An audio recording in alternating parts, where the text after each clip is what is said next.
Consumer protection, chapter 15. Consumer protection এ আমাদের রয়েছে need for consumer protection, method of consumer protection, Consumer Protection Act 2019 R pecuniary jurisdiction এই পার্টটা,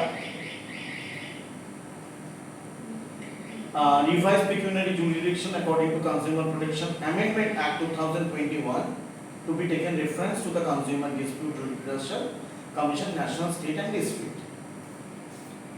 first এর পার্টগুলো যেটা আছে, consumer are the purpose of business, consumer ছাড়া বিজনেস হয় না। তো বিজনেসের জন্য কনজিউমার, তো তুমি তোমার কনজিউমারই যদি না থাকে তোমার বিজনেসটা চলবে কি করে। সেকেন্ড হচ্ছে business is the means of human welfare, মানুষের ভালো করবার জন্য বিজনেস হয়। তো তুমি যাদের ভালো করবে তারা যদি না থাকে তাহলে তোমার বিজনেসের কাজটা হতে পারবে না। মাল্টিপল অবজেক্টিভ, বিজনেসে অনেকগুলো অবজেক্টিভ থাকে, নিজের ভালো করবার জন্য তোমার কনজিউমার থাকা, বিজনেসের এক্সিস্টেন্সের জন্য কনজিউমার থাকাটা খুব দরকার। তো গ্রোথ উইথ সোশ্যাল জাস্টিস, এখানে ওই বিজনেসটা বড় যে হচ্ছে সোশ্যালি কাউকে ডিপ্রাইভ না করে বড় হওয়াটাকে গ্রোথ উইথ সোশ্যাল জাস্টিস বলা হচ্ছে। এরপর চলে আসছি next stakeholder approach. Stakeholder approach হচ্ছে cooperation of support of several group involve functioning of the success of business. এখানে ওনার সোজা কথা ডেটল আর স্যাভলন।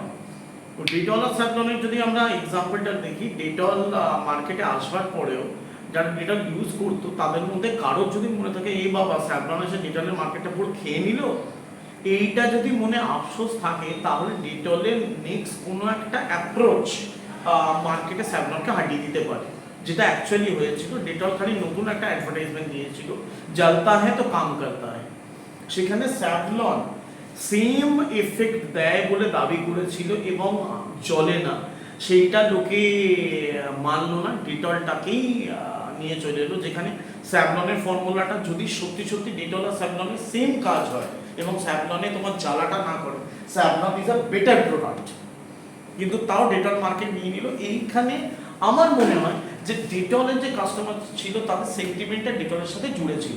আমাদের যেরকম টাটা নামক দেশকা নামক, আমরা নর্মালি কি টাটা নামক নিয়ে চলে আসি, এখনো সেভাবে অন্য কোনো কোম্পানি আসেনি যে টাটা নামক কেন এটাও আমরা নিতে পারি। যেরকম কোলগেটকে টক্কর দেওয়ার জন্য এখন প্রচুর ব্র্যান্ড তাও মার্কেটে এসে গেছে। একটা সময় টুথপেস্ট মানে কোলগেট, মানে কোলগেট নেব না তাহলে পেপসোডেন্ট নিয়ে নেবো। এখন কিন্তু সেন্সোডাইন মার্কেটটা খুব মোটামুটি ভালো ধরে নিয়েছে। চলে আসছি রেসপন্সিবিলিটি উইথ পাওয়ার, ওই স্পাইডারম্যানের গল্প, with great power you have great responsibility. তো একটা বিজনেসের কাছে প্রচুর পয়সা থাকে, নতুন আইটেম বিজনেসে যেরকম বিসলেরির গল্প বলা হয় যে Bisleri actually Bisleri and Aquaguard মানুষকে মিনারেল ওয়াটার বা রিফাইন্ড ওয়াটার খাওয়ার অভ্যেসটা ধরিয়েছে।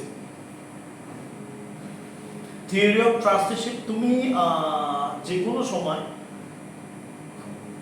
এটা গম্ভীর একটা এখানে বলা আছে, a customer is the most important visitor in our premises. He is not dependent on us, we are dependent on him. He is not interruption in our work, he is the purpose of it. He is not outsider in our business, he is part of it.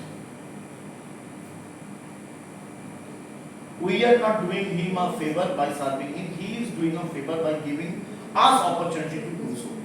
মানে আমরা ওকে service দিয়ে কোনো উপকার করছি না, বরং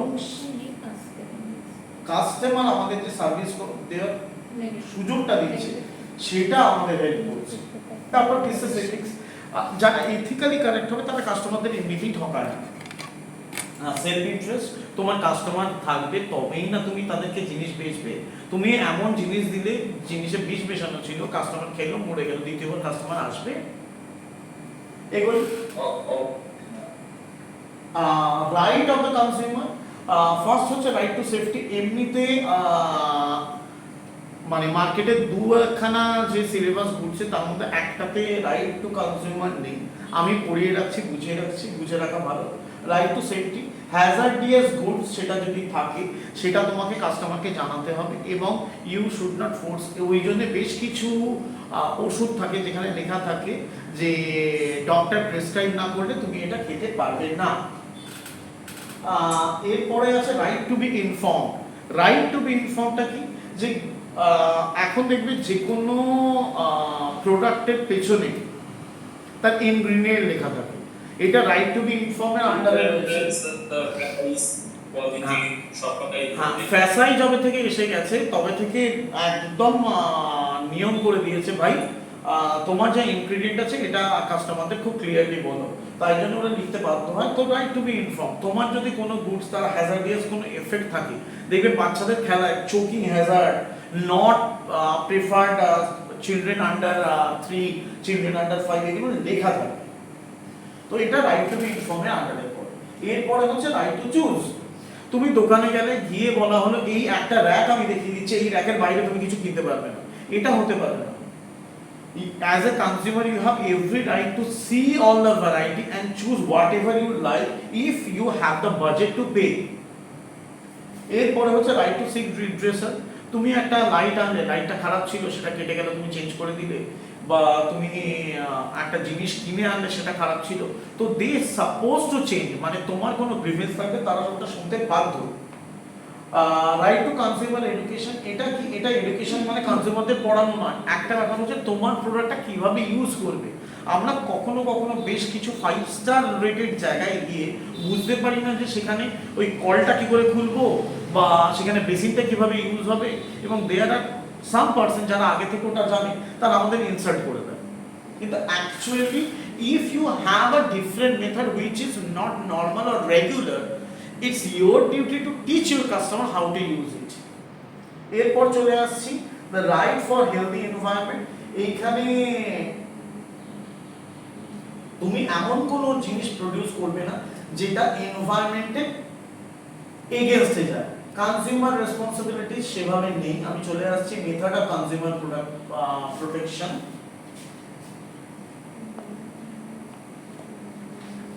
এটা আছে, তো ফার্স্ট হচ্ছে self regulation by business.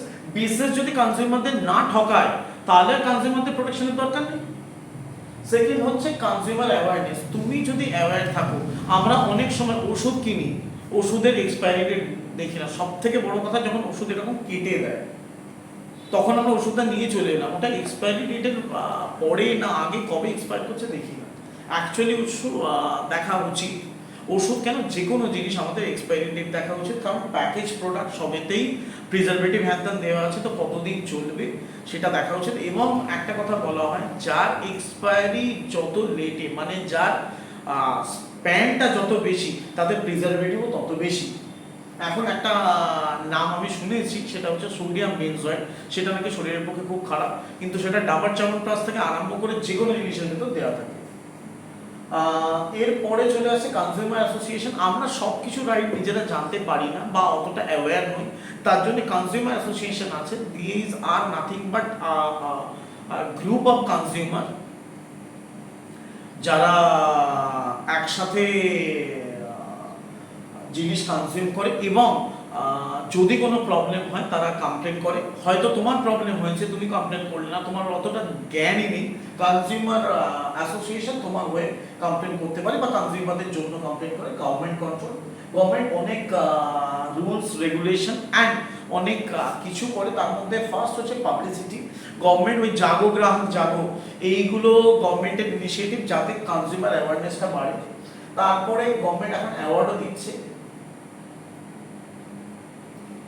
Consumer প্রোটেকশনে যদি কেউ পার্ট নেয় তাকে গভর্নমেন্ট আজকাল অ্যাওয়ার্ড দেয়। এনভায়রনমেন্ট ইকো মার্ক দিয়ে দিচ্ছে, এনভায়রনমেন্ট ফ্রেন্ডলি প্রোডাক্ট যদি কেউ বানায় তাকে। তারপর কনজিউমার ওয়েলফেয়ার ফান্ড একটা তৈরি করা হয়েছে। কনজিউমার ওয়েলফেয়ার ফান্ডে কি করা হয় না, এইখানে কনজিউমারদের যদি কোনো কমপ্লেন হ্যান এইসব থাকে, তাতে যে খরচটা হয় এই কনজিউমার ওয়েলফেয়ার ফান্ড থেকে দেওয়া হয়। লোক আদালত, এখানে গিয়ে কনজিউমাররা নিজেদের প্রবলেম বলতে পারে। পাবলিক ইন্টারেস্ট লিটিগেশন, এখানে ওই কনজিউমার ওয়েলফেয়ার হ্যান ত্যান দেখা হয়, আর যে কনজিউমাররা রেমেডির জন্য যায় তাদেরকে করা হয় কনজিউমার রিলেশন ফোরাম। এটা এই পিকিউনারি জুরিডিকশন যখন পড়াবো তখন আমি একসাথে পড়িয়ে দেবো, ওটা ওখানে পড়ালে বেটার পড়াতে পারবো। কনজিউমার প্রোটেকশন অ্যাক্ট 1986 সেভাবে নেই, ডিফারেন্সটা খালি আছে আমাদের। এইটা ডেফিনেটলি কোথাও বলা নেই, কিন্তু ওই হু ইজ এ কনজিউমার এই পার্টটা আমাদের পড়তে হবে। Who is a consumer?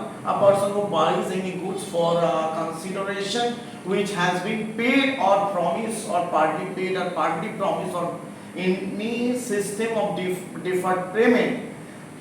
The term include any other user of such goods. সোজা কথা, আমি একটা জিনিস কিনলাম, আমার মেয়ে সেটা ইউজ করছে, সেও কনজিউমার। সে হয়তো পয়সা দিয়ে কিনেনি, সে হয়তো পেমেন্ট করেনি। আমি কাউকে জিনিস কিনে গিফট করলাম, সেই ইউজ করছে, তো সেও consumer. The person who বাইজ goods or the person who consume, এখানে কিন্তু তাকে কনজিউমার বলা হয়। আর একটা জিনিস, who can file a complain, এই জায়গাটা একটা ব্যাপার হচ্ছে যে তোমার খাবারে বিষ ছিল, যে খেলো সে মরে গেল, এবার তুমি বললে যে বিষ খেয়ে মরেছে তাকে কমপ্লেন করতে বলো, তার পক্ষে তো কমপ্লেন করা সম্ভব নয়, যারা দেখেছে তারাই কমপ্লেন করবে। তো এইখানে ওই জন্য who can file a complain consumer তো করতে পারে, তার সাথে voluntary association, government, one or more consumer, in case of death of consumer his legal here or representative. এটা খুব ইম্পর্টেন্ট ব্যাপার, এই দুটো জেনে রাখা খুব দরকার। এবার কনজিউমার প্রোটেকশন অ্যাক্ট 2019 এ আসছে। কনজিউমার প্রোটেকশন অ্যাক্ট 2019 কি হয়েছে, এটা সেন্ট্রাল কনজিউমার প্রোটেকশন অথরিটি থেকে শুরু হয়েছে। এইখানে মেন ব্যাপারটা যেটা আসে যে ভাই কনজিউমার প্রোটেকশন তো দেব, কিন্তু কেন? তার কারণ কনজিউমারদের এক্সপ্লয়েট করা হয়। ওকে, তাহলে 1986 তো একটা অ্যাক্ট ছিল, আবার নিয়ে এলে কেন? কারণ এতদিনে অনলাইন বিজনেসটা এত পরিমাণ বেড়ে গেছে যে আমাদের 1986 এর যে রুলগুলো ছিল এগুলোকে ঠিক করে কভার করে উঠতে পারছিল না। তো ওই কারণে কি হয়েছে, আমাদের এই নতুন অ্যাক্টটা নিয়ে আসতে হয়েছে, যেখানে ইনভেস্টিগেশন টু ভায়োলেশন। আগে আমাদের যদি কারোর এগেনস্টে কমপ্লেন না হতো, আমাদের কোনো অথরিটি ছিল না যে নিজে থেকে কারোর এগেনস্টে কোনো সার্চ ওয়ারেন্ট বা হ্যান আনবে, ঠিক আছে? কিন্তু এখন সিসিপিএ যেটা হয়েছে, establishment of CCPA, central consumer protection authority, এরা চাইলে নিজে থেকে, এদের মনে হলো এরা কিন্তু কোনো একটা পার্টিকুলার প্রোডাক্ট ইনভিজিলেশন, সেটা রিকল, সেটা আনসেফ কিনা, সেটাকে ডিসকন্টিনিউ করার অর্ডার সব কিছু দিতে পারে। তাকে কেউ জিজ্ঞেস করতে পারে না, কেউ কমপ্লেন করেছে, তুমি যে হঠাৎ করে দেখলে, তার মনে হচ্ছে সিসিপিএ যদি মনে হয় যে কোনো প্রোডাক্টের এখানে তারা ইনভেস্টিগেশন করতে পারে। রুলস অফ ই কমার্স, আমি আগে বললাম 1986 এ ই কমার্সের কোনো রুল ছিল না। এইখানে কিন্তু ই কমার্সের রুলগুলো চলে এসেছে। E commerce entity requires provide information on consumer relating to return, refund, exchange and warranty.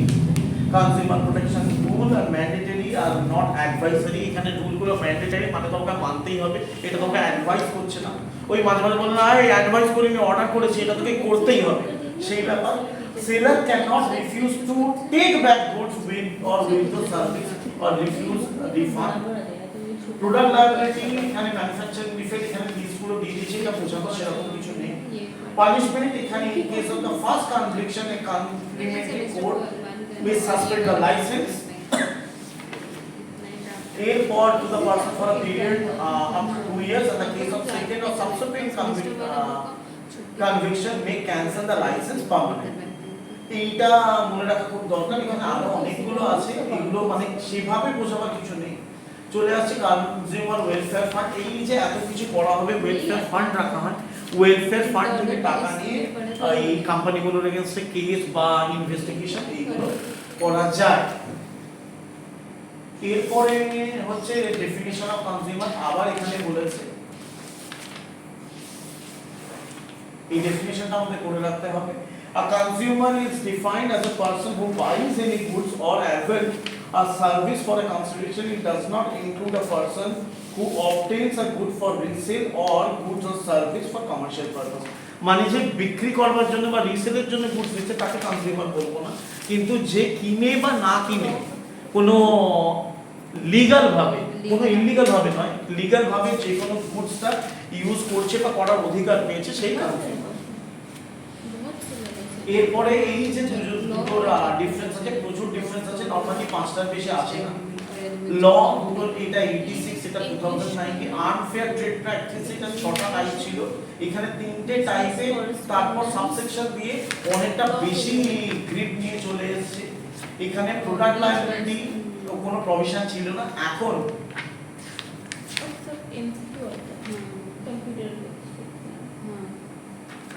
Manufacturer and সেলারের উপরে প্রোডাক্ট লায়াবিলিটি দেয়া যায়। আনফেয়ার কন্ট্রাক্টস আগে কোনো প্রভিশন ছিল না, এখানে কন্ট্রাক্টের ভিতর আনফেয়ার কিছু থাকলে এখানে তার 6খানা লিস্ট পর্যন্ত দিয়ে দেয়া আছে। সিপিসি সেন্ট্রাল প্রোটেকশন কাউন্সিল, এখানে আগে ওই কমপ্লেন্ট পেলে এরা দেখতো, এখন সিসিপিএ হয়ে যাওয়ার পরে সিসিপিএ কারোর জন্য ওয়েট করে না, নিজের থেকে ডিসিশন নিতে পারে, একটু আগেই বোঝালাম সেই জিনিসটাই দেওয়া আছে এখানে। পিকিউনিয়ারি জুরিসডিকশন, এটা অ্যামাউন্টটা বেড়ে এটা হয়েছে, এটা অনেক বইতে দেওয়া নেই, এটা দেখে রাখাটা খুব দরকার। 1 কোটি 10 কোটি 10 কোটি থেকে বেশি, আগে ছিল 20 লাখ, মানে এটা যখন পড়াবো তখন এরপরেই আসছি তখন ডাইরেক্টলি বলে দেবো, বাকিগুলো একই রকম আছে, একবার পড়ে দেখে নেওয়া হলো, আটকালে আমি বলে দেবো, কারণ এগুলো খুব বোরিং। এবার আমি চলে আসছি পিকিউনিয়ারি জুরিসডিকশন সিস্টেম, এটা এখানে খুব ভালোভাবে লেখা আছে।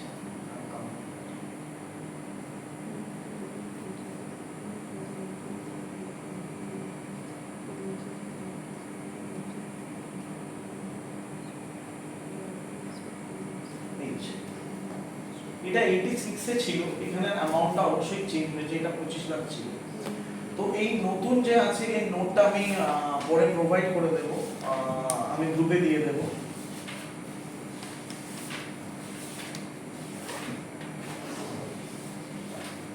আমি এটা মোটামুটি বুঝিয়ে দিচ্ছি, 3টে ভাগে ভাগ করা হয়েছে। ফার্স্ট হচ্ছে ডিস্ট্রিক্ট ফোরাম, আগে এটাকে ডিস্ট্রিক্ট ফোরাম বলা হতো, এখন নতুন পিকিউনিয়ারি জুরিসডিকশনে এটাকেও ডিস্ট্রিক্ট কমিশনই বলা হয়।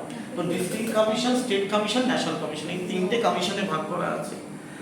ফার্স্ট এটা হচ্ছে ডিস্ট্রিক্ট কমিশনে যেতে গেলে এটা তোমার 1 কোটি টাকার আন্ডারে তোমার কমপ্লেন্টটা থাকবে, মানে তোমার যে গুডস বা সার্ভিস যেটা পারচেজ করেছে তার দাম 1 কোটি টাকা বা তার নিচে হতে হবে, বা তোমার কমপ্লেন্ট অ্যামাউন্টটা হয়তো তুমি কম্পেনসেশন, মানে জিনিসটা কিনেছো 10 কোটি টাকা, কম্পেনসেশনটা তোমার 50 লাখ, তাহলেও তুমি এই প্রথমে ডিস্ট্রিক্ট ফোরামে যাবে। ডিস্ট্রিক্ট ফোরামের পাওয়ার একটা সিভিল কোর্টের মতো হয়, এবং এই ডিস্ট্রিক্ট ফোরামে একটা সাদা কাগজে, কোনো উকিল লাগে না, একটা সাদা কাগজে তুমি তোমার প্রবলেমগুলো বলে কেস করতে পারো, এবং তুমি যে কোম্পানিকে কমপ্লেইন করেছিলে তার রিড্রেসাল পাওনি তার প্রুফটা অবশ্যই নিয়ে যেতে পারো। এরপরে হয়ে গেছে ন্যাশনাল কমিশন, ন্যাশনাল কমিশনেও ওই একই ব্যাপার, হয় ওটা 1 কোটি টাকার বেশি হবে অ্যামাউন্টটা, বা তুমি ডিস্ট্রিক্ট ফোরামে হেরে গেছো, তারপর এখানে একটা টাইম দিয়ে দেয় 30 ডেজ, এই 30 ডেজের ভেতরে তোমাকে ন্যাশনাল কমিশনে, স্টেট কমিশনে গিয়ে কমপ্লেন করতে হয়। স্টেট কমিশনেও ওই একই ব্যাপার, তুমি উইদাউট এনি লয়ার লড়াই করতে পারো, তোমার যা প্রবলেম সেগুলো বলতে পারো। আর তোমার যদি 1 কোটি টাকার উপর হয় তুমি ডাইরেক্ট স্টেট কমিশনে যাবে। আর এখানেও যদি তোমার ভার্ডিক্ট মনোভূত না হয় উইদিন 30 ডেজ তুমি ন্যাশনাল কমিশনে যেতে পারো, সেখানে এমনিও 10 কোটি টাকার উপর হলে ন্যাশনাল কমিশনেই যেতে হয়। এবং তারপর ন্যাশনাল কমিশনে তোমার যদি রাজি না হয়, ওখান থেকে 15 ডেজের মধ্যে সুপ্রিম কোর্টে তুমি অ্যাপিল করতে পারো। এই হচ্ছে আমাদের পিকিউনিয়ারি জুরিসডিকশন সিস্টেম। এটা নর্মাল ল সিস্টেমটাকে ব্রেক না করে ওর সাথে সাথে চলতে দিয়ে দেওয়া হয়েছে, যাতে করে এটা অনেক ফাস্ট রিকভারি হয়, অনেক ফাস্ট রিড্রেসাল হয়, লোককে তেমনভাবে ঠকানো না হয়। ওকে।